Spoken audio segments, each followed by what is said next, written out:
Hey guys, hope आप सभी अच्छे हो। आज जो है वो फिर से हम एक नया टॉपिक जो है वो इसका करने वाले हैं। So as you guys see that कि यहाँ पर जो है वो मैंने पहले ही चैप्टर का जो है वो नाम डिस्क्राइब कर दिया हुआ है, the making of regional cultures. तो इस चैप्टर में हम बहुत सारे कल्चर्स के बारे में जो है वो पढ़ने वाले हैं। तो इसी के साथ वीडियो को स्टार्ट करते हैं। Let's begin.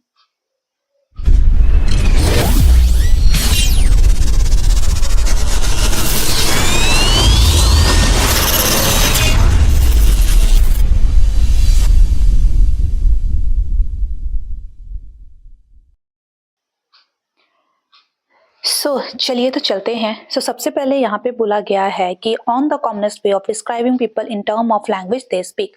हर किसी को आप उसके लैंग्वेज के हिसाब से, जो वो लैंग्वेज बोलता है उसी लैंग्वेज के हिसाब से आप उसे डिस्क्राइब करते हैं, ऐसा यहाँ पे बताया गया है। जैसे कि अगर कोई पर्सन तमिल बोल रहा है, ओरिया बोल रहा है, तो हम उसे सीधे सीधे कह देंगे कि ये जो है वो इंडिया के या तो तमिलनाडु से है।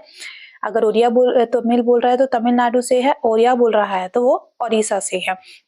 तो आप यहाँ से पता लगा सकते हैं कि हम ये कह सकते हैं कि different kind of food, culture, poetry, dance, music और पेंटिंग, इन सबको मिलकर ही क्या बनता है, हमारा एक कल्चर इन्वेंट होता है। आप इसका चाहे तो छोटा सा माइंड मैप भी बना सकते हैं। आगे बोल रहा है कि इमेमोरियल्स में जो है वो इन चीज़ों के बारे में ग्रांट बताई गई है, इनको एज्यूम भी किया गया है। हर एक रिलीजन जो है वो अलग है, हर एक रीजन अलग है, टाइम के साथ साथ जो है वो इवॉल्व यानी कि चेंज हो रहा है। अगर आप इसको ध्यान से अंडरस्टैंड करें तो रीजनल कल्चर जो है आज के टाइम पे बहुत ही कॉम्प्लेक्स प्रोसेस जो है वो मानी जाती है लोकल ट्रेडिशन में, उनके आइडियाज के साथ, उनके पार्ट ऑफ सब कॉन्टिनेंट जो भी भारत का वो हिस्सा है, उस हिसाब से जो है वो ये अलग अलग जो है कल्चर यहाँ पे आपको देखने को मिलेगा। सबसे पहले यहाँ पे बात की गई है the Cheras and development of Malayalam. Malayalam language का कैसे ये डेवलपमेंट करते हैं वो सारा का सारा यहाँ पे बताया गया है। आप यहाँ देख सकते हैं कि यहाँ पर लैंग्वेज और रीजन का आपस में बहुत ही ज्यादा जो है वो डीप कनेक्शन माना जाता है। 9th सेंचुरी की अगर बात करें तो चेरा किंगडम जो है मध्योपुरम में, तो वो जो है वो इस्टेब्लिश होता है south western part of peninsula, जो भी इंडिया का पेनिनसुला है, जैसे ये लोअर वाला इस तरह का सेक्शन आता है ना, वहां का जो पेनिनसुला है उसमें जो है वो उसका कौन सा पार्ट है, साउथ वेस्ट पार्ट है। आज के टाइम पे इसे जो है वो केरल के नाम से जाना जाता है। मलयालम वहाँ की जो है वो लोकल लैंग्वेज है, लोकल डायलेक्ट है, लोकल लोग यहाँ पे जो बोलना पसंद करते हैं। स्क्रिप्ट्स भी यहाँ पे अगर कितनी भी चीजें लिखी गई हुई हैं, जो भी इंस्क्रिप्शंस वहाँ पे लिखी गई हैं, वो सारी की सारी ही मलयालम लैंग्वेज में लिखी गई हैं। अगर आप ध्यान से देखें तो केरल में आज भी जो है वो मलयालम लैंग्वेज को बहुत ही ज्यादा प्रायोरिटी दी जाती है। क्लियर। आगे इसमें बोला है कि ऑफिस रिकॉर्ड के लिए भी जो है वो इस लैंग्वेज का यूज करते थे। चेरा जो है वो संस्कृत एडिशन को जो है वो रखते हैं। टेम्पल्स जो है वो इनके केरल में है, वो इस पीरियड के बारे में, इनके स्टोरीज के बारे में, एपिक्स के बारे में काफी ज्यादा देखने को मिलता है। आप यहाँ पर जो है वो अपनी बुक में भी देख सकते हैं कि किस तरह से इंस्क्रिप्शन जो है वो लिखी हुई है, और वहां पे मेंशन भी किया है कि अर्ली इंस्क्रिप्शन कंपोज्ड इन मलयालम। जो इंस्क्रिप्शन है उसे कंपोज किया गया है मलयालम में। The first literary work is Malayalam dated to 12th century. तो पहला मलयालम वर्क आपको देखने को मिलेगा 12th सेंचुरी में, जो आपका जो है वो संस्कृत से लिया गया है। अगर 14th सेंचुरी में बात करें तो लीलातिकम एक जो है वो ग्रामर है और पोइटिक है। तो ग्रामर है ये एक तरह से जिसे कंपोज किया गया था 14th सेंचुरी में, और पोइट जो है वो कंपोज की गई थी मानी पर्लम में, जिसे जो है वो डायमंड एंड कोरल जो है वो रेफर किया जाता है टू लैंग्वेज में। कौन कौन सी टू लैंग्वेजेस हैं, संस्कृत एंड रीजनल लैंग्वेजेस। तो आप यहाँ पे गाइस देख सकते हैं कि यहाँ पर चेरा ने किस तरह से मलयालम को डेवलप किया। केरल में उसके बारे में जो है वो डिटेलिंग की गई है, ऑफिस रिकॉर्ड्स तक में जो है ये चीजें जो है वो प्रिजर्व करके रखी गई थी। चलिए नेक्स्ट चलते हैं। नेक्स्ट है rulers and religious tradition, the Jagannath cult. आप जानते ही हैं कि जगन्नाथपुरी जो है वो बहुत ही ज्यादा फेमस टेम्पल है। यहाँ पर आप देख सकते हैं वहाँ पे वुडन्स की कार्विंग जो है वो रखी गई है। यहाँ पर आप देख सकते हैं कि बलभद्र, सुभद्रा और जगन्नाथ का जो है वो यहाँ पर डायग्राम जो है वो बनाया गया है, और मंदिर में इसी तरह की मूर्तियां भी हैं। और ये जो डायग्राम है ये बेसिकली पाम लीफ के ऊपर जो है वो बनाया गया है, और ओडिशा में देखने को मिलेगी। जगन्नाथपुरी का ये जो है वो बाहर से जो है टेम्पल यहाँ पे दिखाया गया है। बेसिकली ये टेम्पल जो है वो लॉर्ड विष्णु को डेडिकेटेड है। यहाँ पर जितने भी देवता रखे गए हैं या देवी रखी गई हैं वो सारी की सारी वुडन इमेजेस की बनी हुई हैं। आगे यहाँ पे बोल रहे हैं कि ये डाइटी पहले तो नहीं पता थी, लेकिन बाद में ये रिलेट कर दी गई कि लॉर्ड विष्णु से ये रिलेटेड है। 12th सेंचुरी में अगर बात करें तो गंग डायनेस्टी जब आती है, अनंत बर्मन जब आते हैं, तो वो इस टेम्पल को जो है वो इरेक्ट करते हैं और इसे पुरुषोत्तम जगन्नाथ एडपुरी का नाम जो है वो दिया जाता है। 1230 में बोला जाता है कि अनंग भीमा 3 जो थे वो डेडिकेटेड थे इन डेटी के लिए, और वो खुद को जो है वो भगवान का डिप्टी मानते थे, क्योंकि वो खुद को एज मतलब बहुत ज्यादा पूजा वगैरह करते थे। ऐसा सुना है हमने भी फोक टेल्स में कि वो बहुत ज्यादा भक्ति भाव रखते थे, तो भगवान ने उन्हें भी काफी ज्यादा आशीर्वाद देके बोला था कि आप लोगों को सही राम दिखाइए। आगे इन्होंने बोला कि ये टेम्पल जो है वो धीरे धीरे ही सेंटर ऑफ पिलग्रिमेज जो है वो बन गया। सोशल और पॉलिटिकल मैटर्स भी यहाँ पे बहुत ज्यादा इंक्रीज हो गए। ओडिशा को जब ये कंक्यूर करते हैं, जैसे कि मुगल हो गए, मराठा हो गए, ईस्ट इंडिया कंपनी होगी, ये इस टेम्पल के ऊपर जो है वो कंट्रोल करने की कोशिश कर रहे थे, क्योंकि पुरी टेम्पल एक ऐसा टेम्पल है, आप जानते ही हैं पुरी की खासियत, कि पुरी से बाहर निकलो तो बहुत ही ज्यादा जो है वो समुद्र का शोर सुनाई देता है, लेकिन आप इनसाइड टेम्पल जाते हैं तो वहां पर आपको शोर सुनाई नहीं देता है। समथिंग समथिंग लाइक दैट जो है वो यहाँ पे बोला जाता है। आगे अगर बात करें तो यहाँ पे सीधा बोला गया है कि मुगल मराठा हो चाहे ईस्ट इंडिया कंपनी हो, वो भी इसके ऊपर जो है वो कंट्रोल करने की काफी ज्यादा कोशिश कर रही थी। क्यों? क्योंकि ये एक तरह से जो है वो इनकम का सोर्स वहां पे उस समय में ये था। लोकल लोगों के लिए बहुत ही ज्यादा जो है वो एक मान्यता वाला जो है वो टेम्पल बना हुआ था ये।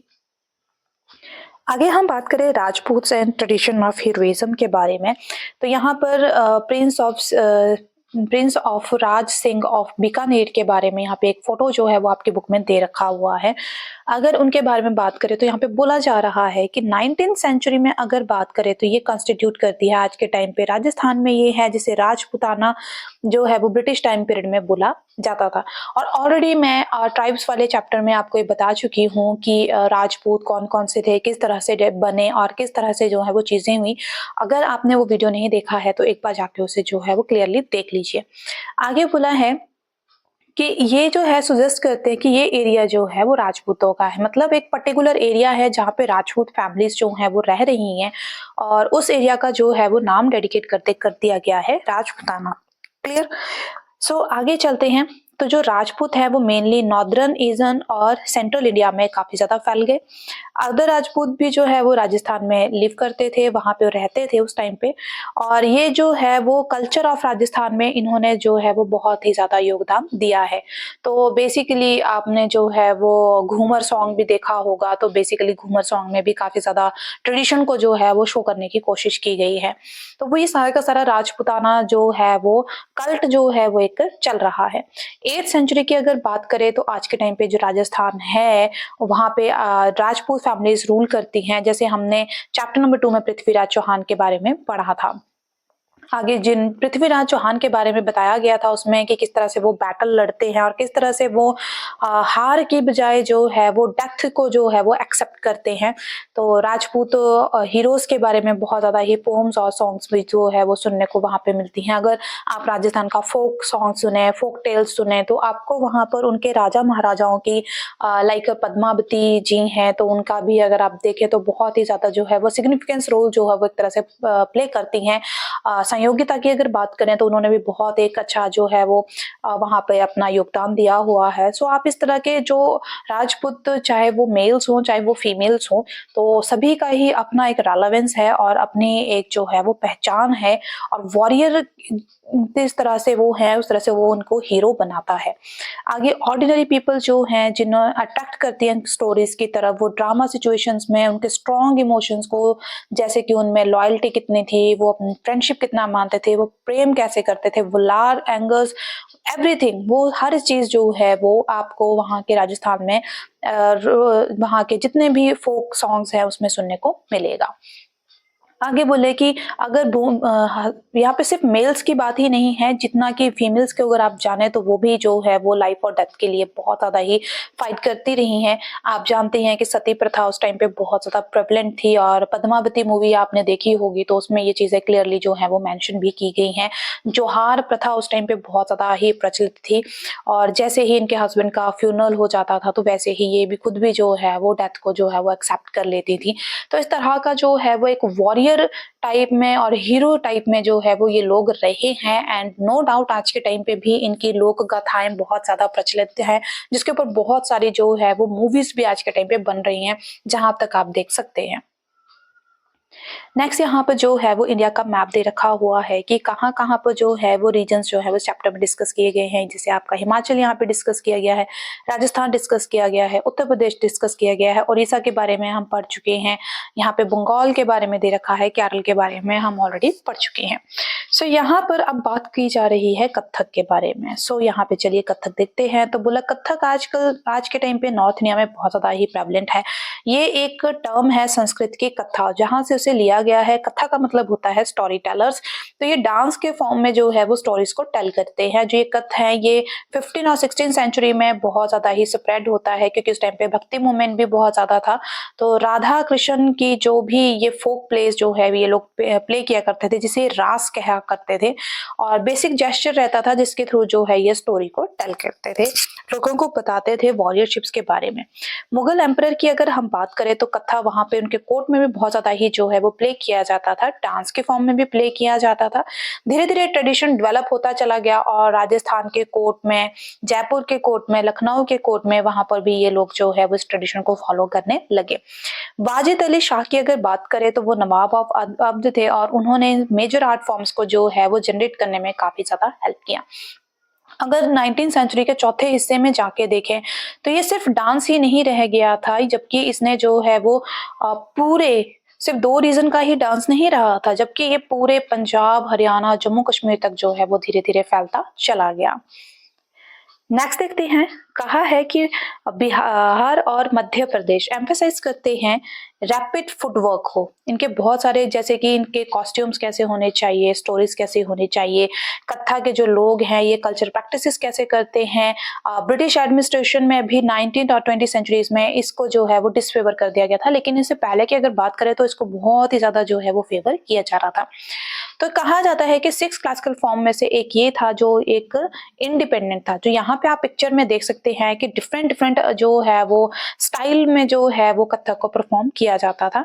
और ये डांस क्लास थी जो लक्ष्मणा टेम्पल खजुराहो का जो है वहां पर ये जो है वो स्कल्पचर्स जो है वो बनाए गए हैं। आगे यहाँ पे क्लासिकल डांसेस के बारे में बात की गई है। तो क्या बोला गया है कि the question of defining an art for classical is often quite complicated. आज के टाइम पे अगर आप आर्ट एंड क्राफ्ट की बात करें, आर्ट एंड कल्चर की बात करें, तो बहुत ही ज्यादा जो है वेरिएशन है उसमें, और यहाँ पर आपको वो चीज ही बता दी गई है। Classical because it appear required great deal of skills. इसके लिए जो है वो स्किल्स की जरूरत होती है, जिसे डेवलप करने में बहुत ही ज्यादा टाइम जो है वो यहाँ पे देखने को मिलता है। आगे बोला है कि ये जो है वो रूल जो है दैट आर लेड डाउन, धीरे धीरे इनके रूल्स को जो है वो फॉलो किया जाता है, लेकिन वेरिएशन की वजह से जो है उसे एनकरेज नहीं किया जा सकता है। आगे बोला है इन्होंने कि it is worth remembering that many dance form that are classified as folk are also several by practices considering typical of dark classical forms.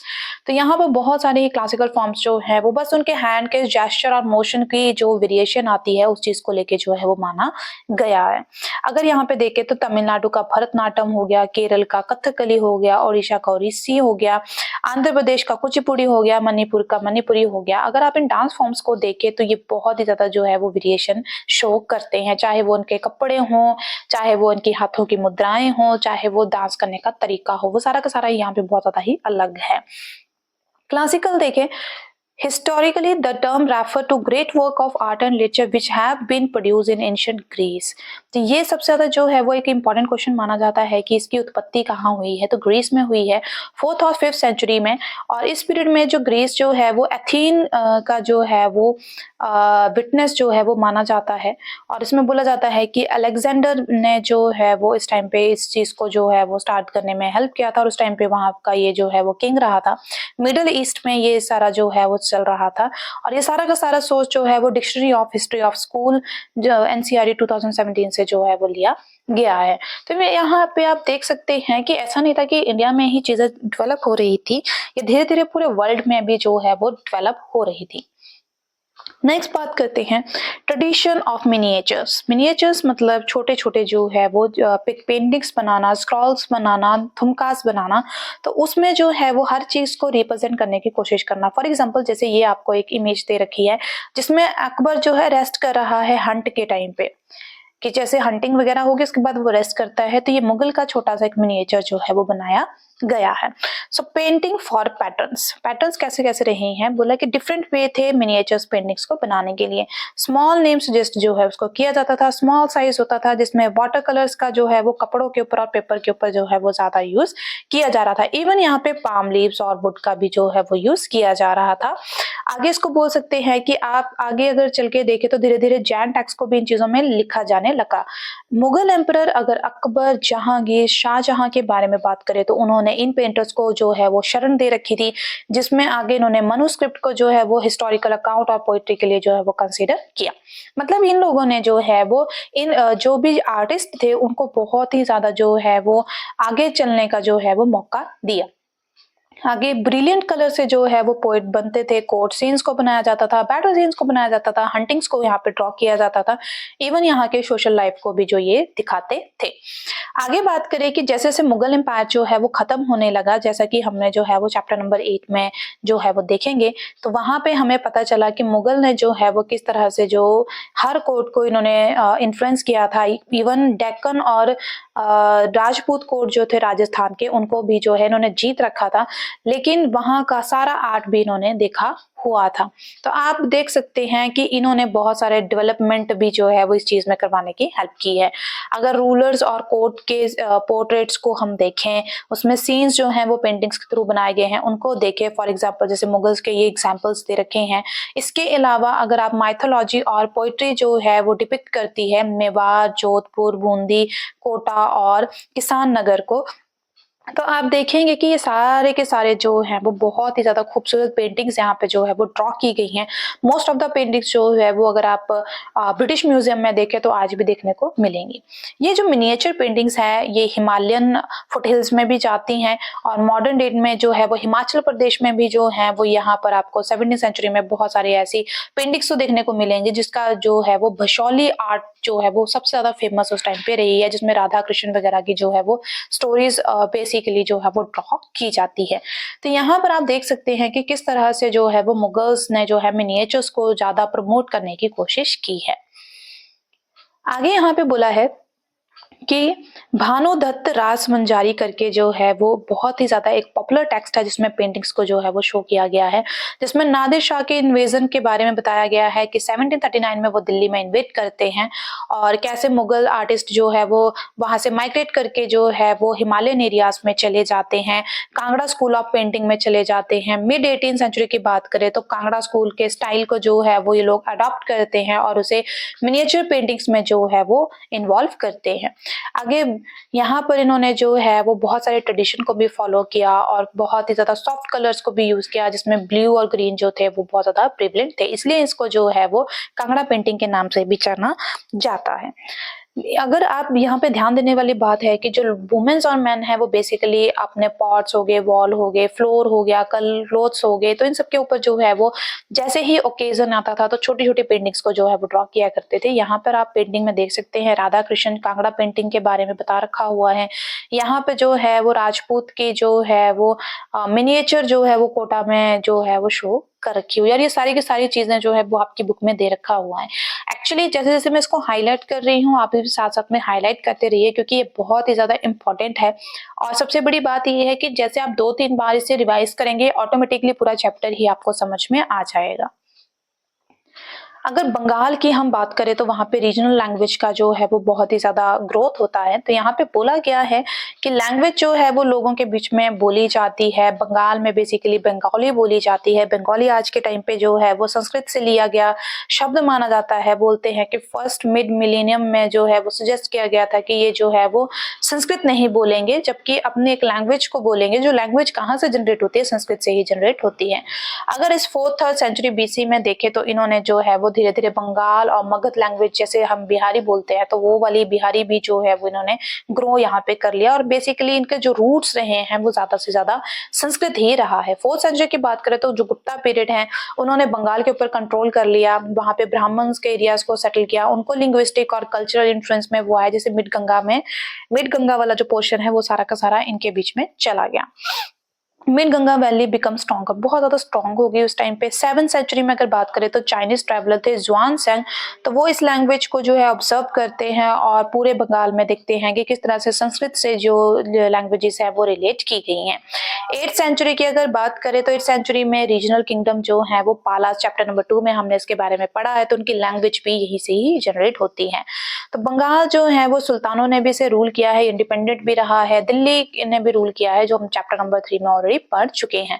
Akbar ने भी इसको 1586 में जो है वो जीत लिया था। उसके बाद जो है बंगाल सूबा इसे बना दिया गया था। पर्शियन टेक्स्ट में भी अगर देखें तो यहाँ के एडमिनिस्ट्रेशन के बारे में काफी ज्यादा बताया हुआ है और बोला गया है कि बंगाली जो है वो धीरे धीरे एक रीजनल लैंग्वेज के तौर पे जो है बढ़ गई है। यहाँ पर आप इसके डायग्राम में जो है वो देख भी सकते हैं। ये पेज तो है वो पाम लीफ मनुस्क्रिप्ट का जो है दिया गया है, जिसमें बंगाली में जो है वो रामायणा लिखी गई है। सो गाइस, बेसिकली इस चैप्टर में जो है वो आपको लैंग्वेजेस के बारे में ही ज्यादा जो है वो देखने को मिलेगा। नेक्स्ट यहाँ पे बोला गया है कि जितने भी रीजनल लैंग्वेजेस हैं वो लिटरली बेस करती हैं कि लोग कैसे उसको बोल रहे हैं। वेस्टर्न पार्ट का जो रीजन है उसे वेस्ट बंगाल बोला जाता है। तो बंगाली जो है वो बेसिकली संस्कृत टर्म है, संस्कृत से ही ली गई है, धीरे धीरे इवॉल्व करती है। नॉन संस्कृत वर्ड्स भी इसमें यूज किए गए हैं जो ट्राइबल लैंग्वेज, पर्शियन और यूरोपियन लैंग्वेज से ले गए हैं। क्लियर। आगे इसको बोला है कि 2 कैटेगरीज में इसको डिवाइड कर दिया जाता है। वन है संस्कृत, अदर इज इंडिपेंडेंट। तो यानी कि आप संस्कृत भी बोल रहे हैं लेकिन बीच में जो है वो मिक्सचर चल रहा है। जैसे आज के टाइम पे हम हिंदी भी बोलते हैं ना, लेकिन बीच में इंग्लिश वर्ड्स को भी हम यूज करते हैं। तो उस तरह से ये क्या हुआ कि जो प्योर संस्कृत है उसको जो है वो मिक्सिंग कर दी गई और धीरे धीरे जो है वो इसका लिटरेचर, मंगल काव्य जो है वो एक तरह से ऑस्पिशियस पोएम जो डील करता है लोकल डेटीज के साथ, वो सारी चीजें यहाँ पे आने लग पड़ी और उसको हमने क्या बोला? मंगल काव्य। अगर आप भक्ति लिटरेचर की बात करें तो बायोग्राफीज जो है वो चैतन्य देव की जो है वो लिखी गई है, जो लीडर रहे हैं विष्णु भक्ति के मूवमेंट। चैप्टर नंबर 6 में हमने इसके बारे में ऑलरेडी पढ़ रखा है। तो ये सारा चैतन्य प्रभु के बारे में बताया हुआ है कि वो किस तरह से जो है वो डीलिंग कर रहे हैं और उसके बीच में संस्कृत के साथ साथ और भी वर्ड्स उसके आ रहे हैं। सेकेंड जो है वो नाथ लिटरेचर है, जिसमें जो है वो मान्यामती और गोपी चंद्र के जो है वो बहुत सारे सॉन्ग्स लिखे गए हैं, जिसमें धर्म ठाकुर जो है वो कैसे वर्शिप कर रहे हैं, फेरी टेल्स बताई गई हैं, फोक टेल्स बताई गई हैं, बल्लाड यहाँ पे जो है वो लिखा गया है। ये फर्स्ट कैटेगरी है जहां पर जो है वो सेवरल मनुस्क्रिप्ट्स जो हैं वो आपको देखने को मिलेंगे और ये 15 से मिड 18 के बीच में जो है कंपोज किए गए। सेकेंड कैटेगरी जो है वो सर्कुलेट की गई, जो ओरली जो है वो आगे चल रही है। यहाँ पर बहुत सारे ही जो है वो पॉपुलर ब्राह्मण रेलेवेंट जो है वो बताया गया है, जो बहुत ही ज्यादा ईस्टर्न बंगाल में इन्फ्लुएंस में आता है। मतलब कुल मिला के आपको यहाँ पे ये बताने की कोशिश हो रही है कि कितना भी लिटरेचर है तो वो धीरे धीरे ही डेवलप हुआ है। ऐसा नहीं है कि वो एक साथ ही डेवलप हो गया है या एक बार में ही डेवलप हो गया है। ये धीरे धीरे ही डेवलप हुआ, जिसकी वजह से धीरे धीरे इन्फ्लुएंस में आया और जहां जहां ब्राह्मण गए, जहां जहां पे उन्होंने अपने आप को स्ट्रॉन्ग किया, जहां जहां पे उन्होंने अपना लिटरेचर बढ़ाया, वहां वहां पर जो है वो ये चीजें डेवलप होती चली गई। अब यहाँ पे बताया गया है कि मायामती, गोपी चंद्र, धर्म ठाकुर है क्या है। जो बोला नाथ है वो एक aesthetic variety of yogic practices ये लोग किया करते थे। तो यहाँ पर कुछ जो है वो पर्टिकुलर सॉन्ग्स यहाँ पे दे रखे हुए हैं। मायामती में जो एक क्वीन है एनकरेज हर सन गोपी चंद्र को जो है वो एनकरेज कर रही है कि वो भी जो है वो जो रास्ते में कितने भी ऑब्स्टेकल्स आए उनसे डरना नहीं है, उनसे आगे बढ़ना है। इस तरह से जो है वो एक सॉन्ग है ये। आगे पॉपुलर रीजनल डेटी के बारे में भी धर्म ठाकुर जी ने जो बताया हुआ है, जिसे वर्शिप किया जाता है स्टोन और पीस ऑफ वुड से। क्लियर। तो यहाँ तक जो है वो आई होप आपको जो है वो टॉपिक क्लियर हो रहा होगा। आप धीरे धीरे जो है वो इसके स्मॉल से हाईलाइट भी पेंसिल से कर रहे होंगे। तो गाइज इसके साथ जो है वो नेक्स्ट चलते हैं। नेक्स्ट आगे बात की गई है पीर्स ऑफ टेम्पल्स की। तो पीर्स बेसिकली जो है वो मुस्लिम कम्युनिटी से रिलेटेड है, टेम्पल्स नॉर्मली हमारे हिंदू कल्चर से रिलेटेड है। तो यहाँ पे बोला गया है कि 16th सेंचुरी की अगर बात करें तो पीपल बहुत ज्यादा जो है वो लेस फर्टाइल वेस्टर्न बंगाल से जो है वो फॉरेस्टेड एरिया की तरफ जाते हैं, माशी एरिया की तरफ जाते हैं जो साउथ ईस्टर्न बंगाल में है। तो यहाँ पर हैवी पॉपुलेशन होने की वजह से ये लोग जो है वो डिस्ट्रीब्यूट हो जाते हैं। तो ये ईस्ट वार्ड और वेस्ट वार्ड दोनों डायरेक्शन को मूव करते हैं। तो ईस्ट वार्ड में जब ये जाते हैं तो फॉरेस्ट को क्लियर करते चले जाते हैं, जहाँ पे ये राइस कल्टीवेशन को स्टार्ट करते हैं। लोकल कम्युनिटीज में फिश फोक भी बहुत ज्यादा आते हैं, शिफ्टिंग कल्टीवेटर्स भी बहुत आते हैं, इवन यहाँ पे ट्राइबल्स भी बहुत आते हैं जो धीरे धीरे कम्युनिटीज और पीजेंट के साथ मर्ज करते हैं। सो गाइज अगर आपने ट्राइब्स वाला चैप्टर नहीं देखा है तो काइंडली उसको एक बार गो थ्रू कर लीजिए। सो इसके साथ ही जो है वो नेक्स्ट आपको ये टॉपिक भी समझ आ जाएगा। आगे यहाँ पे बोला गया है कि coincide with establishment of Mughal control over Bengal the capital in the heart of eastern delta at Dhaka. तो ढाका यहाँ पर जो है वो मेजर एक जो है वो जगह बन जाती है कि जहाँ पर मुगल का कंट्रोल भी रहता है, वो उसको कैपिटल भी बनाती है, जहाँ पे बहुत सारे ये जो है वो ऑफिस और फंक्शनरीज जो है वो लैंड लेते हैं और उसके ऊपर जो डेवलप करते हैं। मतलब आप ऐसा बोल सकते हैं कि एक तरह से एडमिनिस्ट्रेशन ब्लॉक यहाँ पे बनाते हैं। यहाँ पे बहुत सारे मॉस्क भी ये बनाते हैं, रिलीजियस ट्रांसफॉर्मेशन भी यहाँ पे आपको देखने को मिलती है। आगे यहाँ पे बोला है कि न्यू सेटलमेंट्स को भी यहाँ पे ये अलाउ करते हैं। कम्युनिटी लीडर्स को जो है वो लैंड दी जाती है, टीचर्स यहाँ पे प्रोवाइड करवाए जाते हैं, एडजक्टर्स यहाँ पे दिए जाते हैं। सुपरनेचुरल पावर्स किस तरह से जो है वो डेवलप की जा सकती है, सब्सक्राइब की जा सकती है, वो सारा का सारा यहाँ पे बताया गया है। आगे यहाँ पे बोला गया है कि कैसे ये अफेक्शन करते थे, रिस्पेक्ट करते थे पीर्स की, वो सारा बताया गया है। सूफीज कौन थे, सूफी संत कौन थे, वो सारी की सारी चीजें यहाँ पे बताई गई हैं। इवन यहाँ पे हिंदू और बुद्धिस्ट कल्ट को, हिंदू और बुद्धिस्ट डेइटीज को, यहाँ तक कि एनिमिस्टिक स्पिरिट्स के बारे में भी यहाँ पे बताया गया है। पीर की अगर बात करें तो वहाँ पे बहुत ज्यादा पॉपुलर है, इनकी श्राइन भी वहाँ पे बनाई गई हैं, टेम्पल बिल्डिंग भी यहाँ पे बनाई गई है। अगर आप 15th सेंचुरी की बात करें तो और 19th सेंचुरी की बात करें तो उसके बीच में बहुत ज्यादा ही टेम्पल डेवलपमेंट का काम होता है, जो आप चैप्टर नंबर 2 में ऑलरेडी पढ़ चुके हैं। आगे यहाँ पे बोला गया है कि यहाँ पे धीरे धीरे ये बहुत पावरफुल होता गया, डेमोन्स्ट्रेट करता गया पावर और प्रोक्लेम को थ्रू प्रेयर्स के थ्रू। आगे इन्होंने बोला है कि यहाँ पर टेराकोटा टेम्पल्स जो है वो बंगाल में बनाए जा रहे थे, लो सोशल ग्रुप्स के लिए भी, हाई सोशल ग्रुप्स के लिए भी, सबके लिए जो है वो यहाँ पे बिल्डिंग की जा रही थी।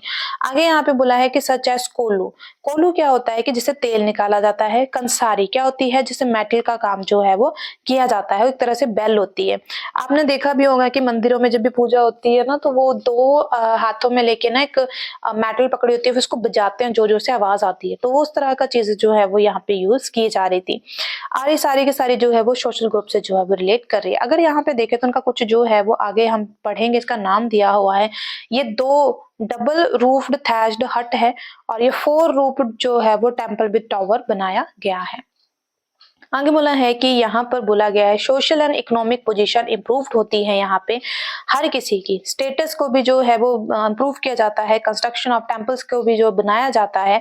लोकल डाइटीज की जो है वो उनको वर्शिप किया जाता है, उनके लिए थैच्ड हाउस बनाए जाते हैं। ब्राह्मण उनको जो है वो धीरे धीरे पावरफुल यहाँ पे बन रहे हैं।